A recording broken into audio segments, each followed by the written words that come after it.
Hi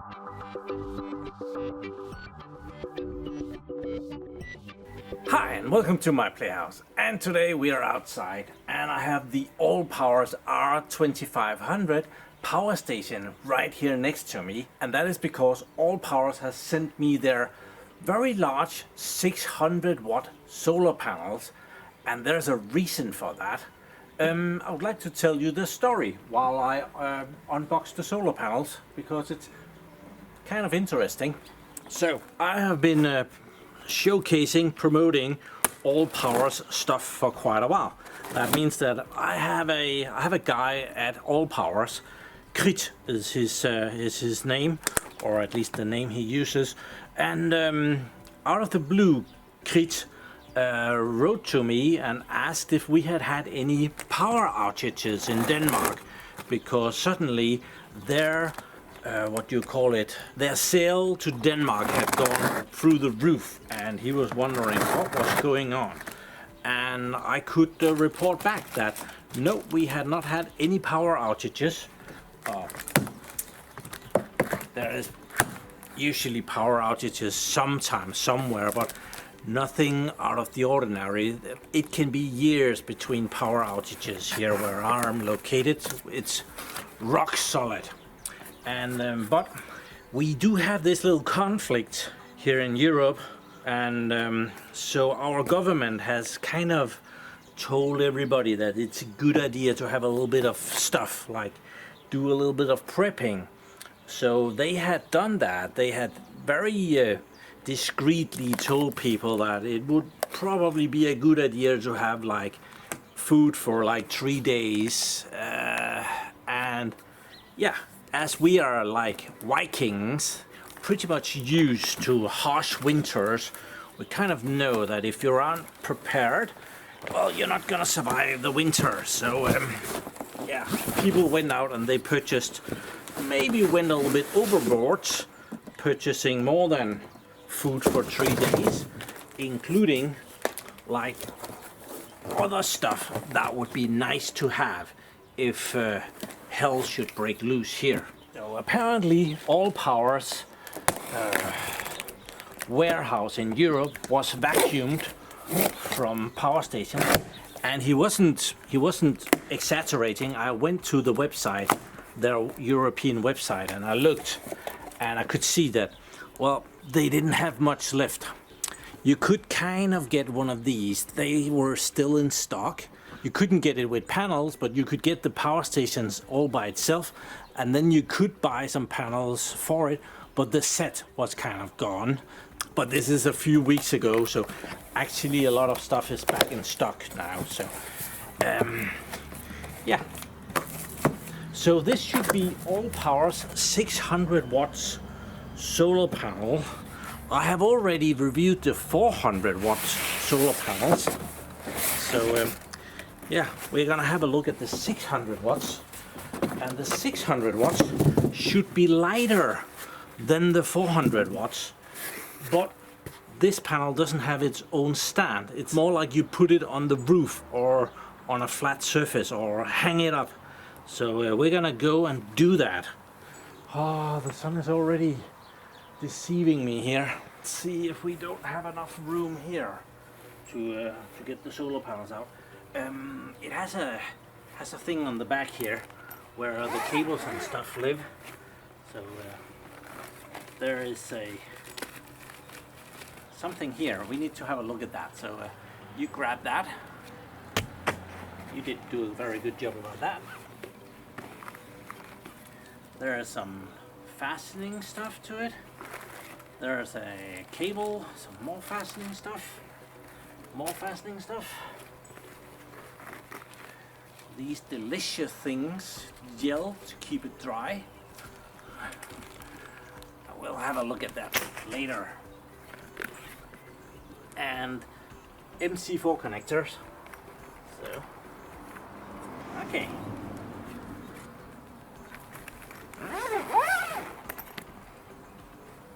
Let's put this out.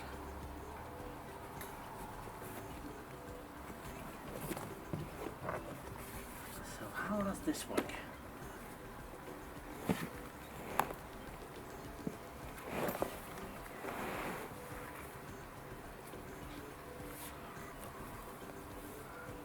These are huge.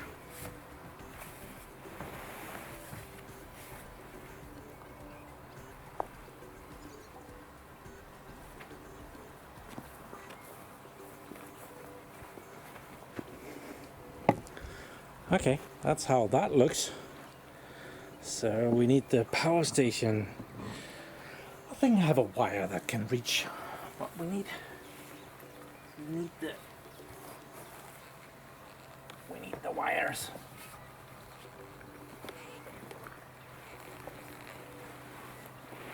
There, wires coming out. And I have an extension thingy here to put the wires in. Black and red, so I need to make sure that I put these in right. So other way around.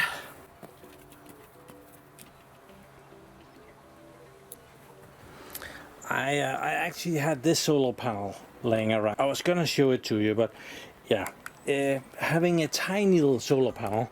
This is not an ALLPOWERS one, but ALLPOWERS does have tiny little solar panels that can be used in an emergency situation. Like, it's very convenient to have a tiny solar panel like this, or one of ALLPOWERS tiny solar panels, if you need to charge your phone. So here is the wire that came with the solar panel. It has the right connector for the ALLPOWERS R2500, which is this connector. This is an XT60, and in the other end there is the solar connector here, so we can connect the solar connectors to that. There, and now we can plug in our solar to the back of the unit here.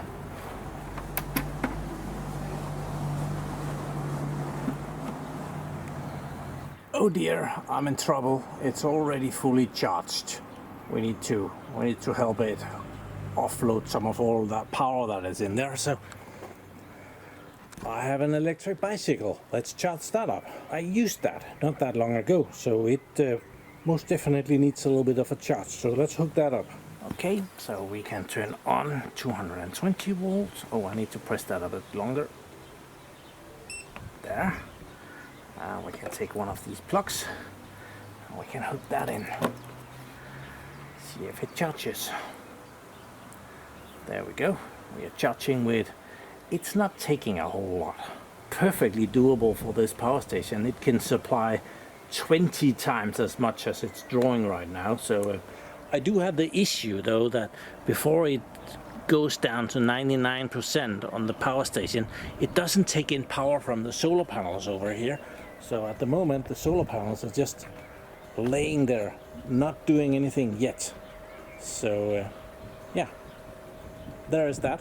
So while it's charging up the bicycle, and hopefully it will drop to 99% sooner or later, I can tell you some of the specs from these solar panels. So ALLPOWERS, they say that these are peak power 600 watts, and there the box fell over. Plus minus 5%. They are monocrystalline silicon. Solar power conversion rate is between 22 and 24%. Open circuit power output is 52.8 volts. Short circuit, so maximum amount of amperage is 14.99 amps. Normal operating voltage is 44 volts, and the normal amperage is about 13.63 amps. Working conditions are between -°C and 60°C. You can see it all here, but it's also available on their webpage, and the weight of them are 12 kilograms. I do actually have a gasoline generator. You might be able to see that it hasn't been running for quite a while. It has been sitting there for a few years. plus. Gasoline generator would of course in an emergency do very well if you have gasoline for it, and if it hasn't gotten too old in the tank and all that good stuff. There is the issue though that an emergency gasoline generator, you only use it if there's an emergency. It's loud, it's noisy, it does this one is able to do 5 kilowatts I've never used that much, but it claims to be able to do that. But you don't really use it for anything else than if there is an emergency or you need some power somewhere where you can't get to it.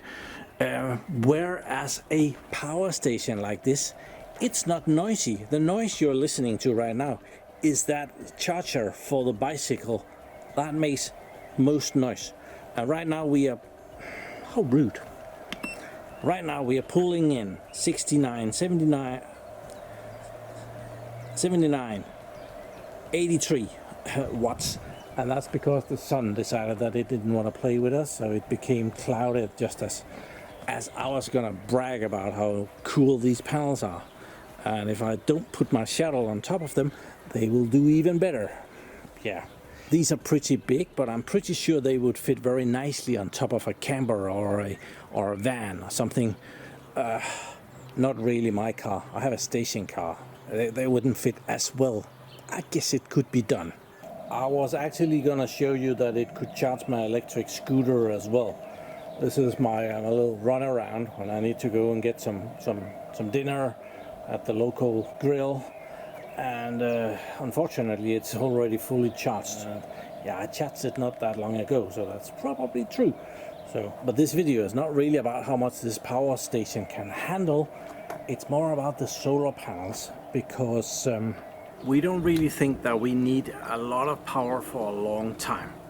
If shit hits the fan here, somebody is gonna hit the power stations and the power will go out, and there'll be a delay before power is back. What you need power for in that regard is to not have all your food go back, be able to charge up your phone and other stuff like a radio. I actually have a very nice hand cranked radio here that I can charge up like this, but it could also go into the power station. It does have a USB where it can be charged, so that would be a lot easier than do this for a very, very, very long time.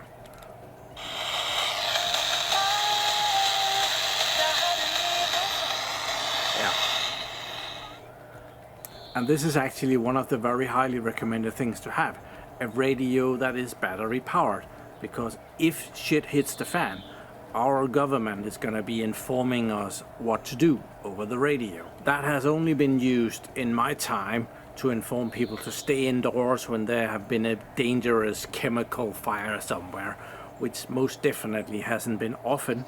Nowadays they also have an SMS service that is hooked up to the emergency sirens, so when the sirens goes off, they can also SMS everybody that this is going on, do this and that and this.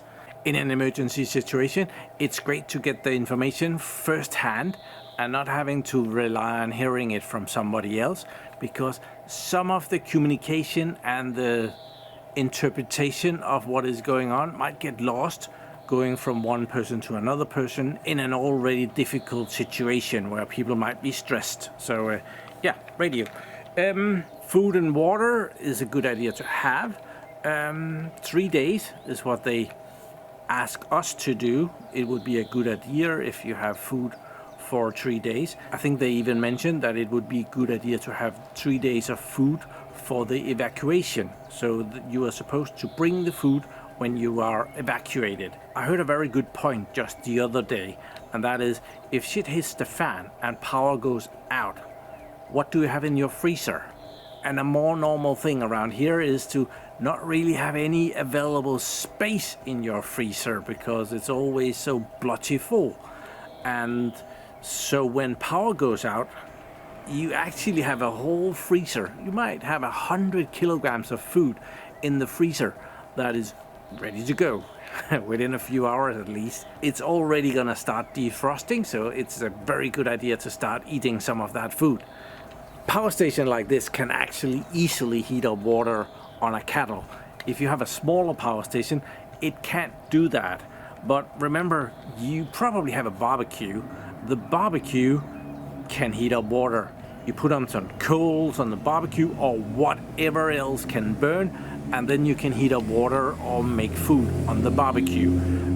So very important to think of what do I already have on hand that can be used instead of going out and purchasing a lot of very expensive stuff that you might not really need.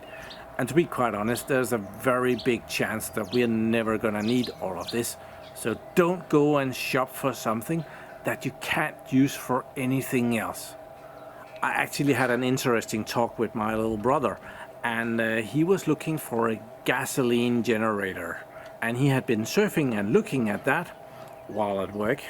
Alan, we all do that. And I did a decent job and tried to talk him into getting a power station instead, because a gasoline generator, you will only ever use it in that emergency situation.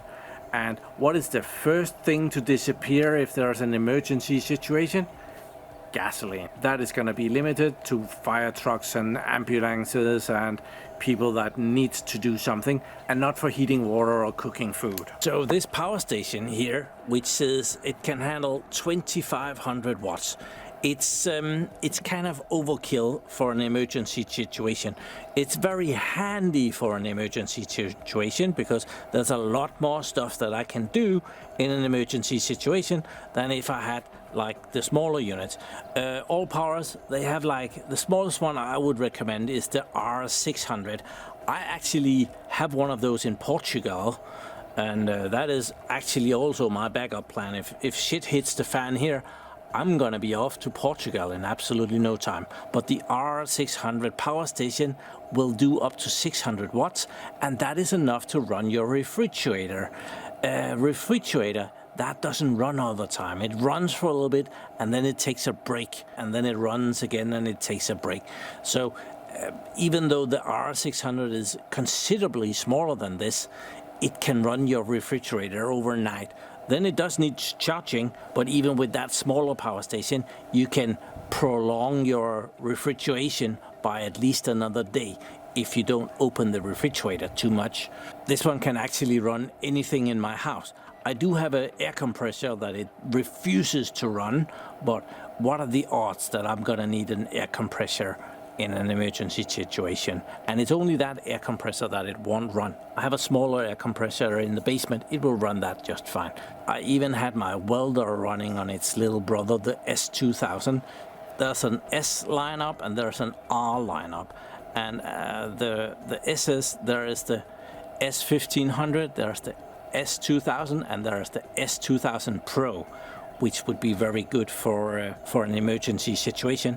And in the R series, there's the R600, there's the R1500, there's the R2500, and then there's the R3500.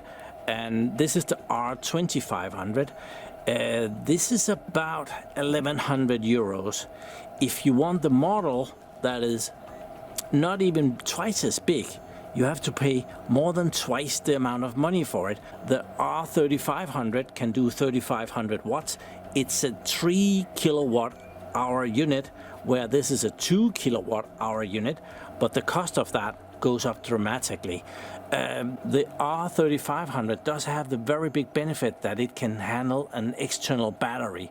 That battery is very expensive as well. So this is kind of the largest unit that I would recommend for this use case. These solar panels, they have kind of a limit to them. You can see I laid them on the grass here, and when I did that, and that is only like half an hour ago, there were full sun on them. Now there's only like full sun on that panel up there and half on this one. And the other 4 panels down here, well, they're out of the sun, as you can't really angle it towards the sun. You are limited in that regard. So to place these, you need to place them somewhere where there's no obstacles. Like my garden here is awful for that.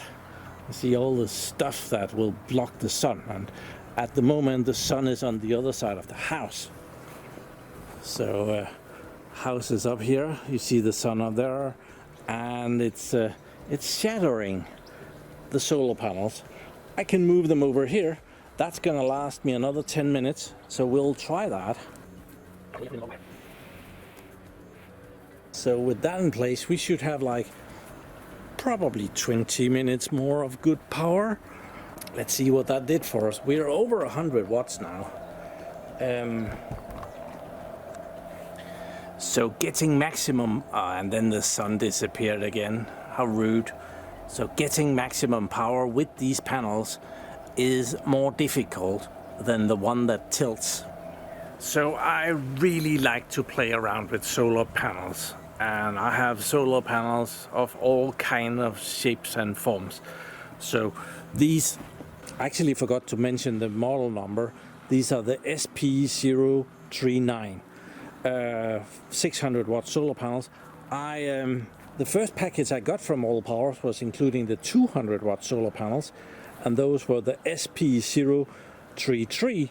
And then I got the 400 watt solar panels, and they are the SP037. So yeah, I'm collecting numbers from ALLPOWERS. I also have some of the flexible panels, 2 different model numbers, and flexible panels are great because these panels, when I have charged up my power station, it's really meant that I pack them up and I put them inside. They're not really meant to stay outside for a long time, whereas the flexible panels, they can stay out for longer. And the reason why these are not meant to stay outside is because it's fabric, and the fabric it doesn't last as long as the other ones. The flexible is kind of the solar panels, but we have a real emergency here. The camera ran out of power, so naturally let's just charge the camera as well. I do have 2 batteries for my camera, so we're naturally running on the other one. This one is at 0%, so charge that up. It's not gonna use a lot of power for sure, and I should really use a 12-volt charger instead of converting this up to AC and then converting it down to DC. That is another big thing with these power stations. It's very costly to run the AC part of it. If you can run DC instead of AC, you can get a lot more power out of it, because it doesn't have to convert everything from DC to AC. So right now I'm running all of these leads and they're all AC, so that limits the amount of time that it can do that. So even if I'm only running 120 watts, if we look at this number right here, it tells me that it claims that it's going to be able to do that for 13 hours. If 120 watts was like a DC load, it would be able to do that a lot longer, because it doesn't have the losses of converting stuff. So the most important things to have under control in an emergency situation, which I don't really have under control, is water. So if shit hits the fan, I would need to think about water, because I haven't sorted that. I don't drink a lot of water, I must admit. I'm a Coke drinker. It might get to a situation that is so bad that my local Lidl runs out of my favorite Coke. At that point, it's full-scale war. Water, I have been thinking about it, and I do have a well in my basement that I actually need to pump out every day so that I don't get my basement flooded. And that's another issue that I need power for. I need power to run my well pump so that I don't get water in my basement. And for that, the ALLPOWERS power station would do great. The water in the well in the basement should be good enough for drinking. I haven't had the water tested, but my mom took a glass of it a couple of years back, and she's still alive, so it must be good enough. I could always boil the water on top of that. And to be quite honest, you only need to boil the water that you consume, like drink or put in your food or wash your salad, which is a normal thing to forget, that when you're washing your vegetables, well, if the water is very dirty, you might get sick just off of that. But if you're someone that lives in the city, you need to have a little bit of water on hand, or a whole lot of red wine or beer. Yeah. Those would be good to trade for water. I'll trade you. Okay, so not much time has really passed, and you can see my shadow over here. I'm here. You can see now the solar panels are like halfway in sunlight and halfway not in sunlight, and it has barely been 10 minutes. So yeah, if you get these, they need to go up high, and my secret plan would be to put them up here on. I have a piece of flat roof right here where I think I would be able to throw those panels up and they would be there very nicely. I dragged the panels over here. We kind of need a bit of a thumbnail for this video, so I wanted them to be in the picture. Okay, so thumbnail is done. So we can, this is not a great way to have the solar panel. You can lose a whole panel like that, but yeah, that's how it looks. If shit really hits the fan, I doubt very much that a solar panel like this is going to be available before it's all over again. And that is probably why ALLPOWERS warehouse was vacuumed out of products when this hit the Danish media. Because, well, we are Vikings. Everybody who keeps postponing stuff, well, they didn't last the harsh winters back then. So, yeah, we don't have that in our genes. I'm not gonna lie, I very highly recommend ALLPOWERS products, and I have even gotten an affiliate coupon thingy. I've had it for quite a while, and it has been in all of my videos. So if you use the checkout code MyPlayHouse, I forget if there is difference between large and small letters, but MyPlayHouse, you get some percentage off. I think it's 10% or something like that. It's gonna be in the description of the video, so you can go and check it out, which power station would be beneficial for you to have sitting around in that emergency situation, if you believe in such stuff. And if there is never an emergency, you can always play around with it when the sun is shining. We did though forget to see what was in the white bag. Yeah, it's kind of an expensive table. Let's see what's in here. I have a guess. It's a cable. Oh, it's an extension cable. Okay, that's nice. I actually thought it would be a converter to combine more than one panel into the power station, but yeah, it's an extension cable. I don't think it's long. Let's just check that. It's probably a meter, maybe a bit more. Well, I think 1.5 meters. That will fit very well in the little pocket of the solar panels. I did my own ones in a previous video. Well, I'll thank ALLPOWERS for sending me this awesome solar panel. I do have an issue though. I'm really running out of ALLPOWERS products that I haven't reviewed yet. So yeah, what to do. But thank you very much for watching my videos. Do subscribe to my channel so that you can see me again. And have a really nice day. Bye bye.